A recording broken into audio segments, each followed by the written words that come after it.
পশ্চিম মেদিনীপুর জেলার দাঁতন ১ নম্বর ব্লকের অন্তর্গত আঙ্গুয়া গ্রামে রমেশ সাউ দাদাভাইয়ের বাড়ি থেকে বিছানার তলা থেকে একটা চন্দ্রবড়া সাপকে গতকাল রাতে আমি রেস্কিউ করলাম।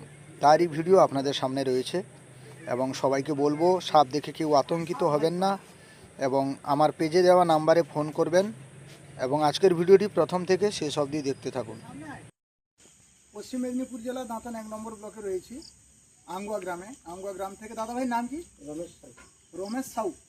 রমেশ সাউর দাদাভাইয়ের বাড়ি থেকে একটা রাসেল ভাইপার বাড়ির মধ্যে ছিল, এটাকে রেস্কিউ করা হলো। বিছানায় ছিল, বিছানায় ছিল, বিছানায় ছিল, ঘুমিয়েছিলেন। ঠিক আছে।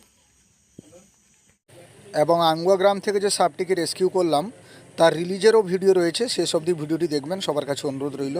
এবং ভিডিওটি কেমন লাগলো অতি অবশ্যই কমেন্টের মাধ্যমে জানাবেন। সবাই ভালো থাকবেন, সুস্থ থাকবেন।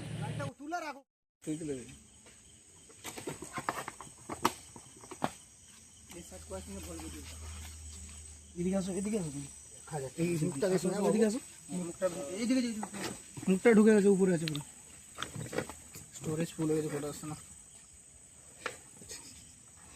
ভাব এটা রইলে কাটি ଯିବ ନା ଯୋରା না जो কাটিবনি না, ও এখন হাত মারা যাবে না। মুখটা যখন উপরে তুলবে তখন বন্ধ করে দে ভিডিও। একটা বাড়ির ভিতরে বিছানার পাশে ছিল। আমরা ভয়ে আতঙ্কিত অনেকভাবে ছিলাম।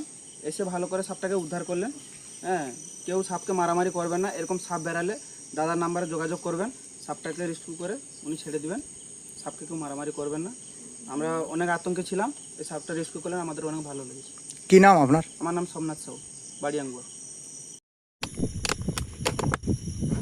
তো আজকে এই সাপটিকে রাসেল ভাইপার, বাংলায় বলে চন্দ্রবড়া, আঙ্গুয়া গ্রাম থেকে ধরা হয়েছিল, এটাকে রিলিজ করছি।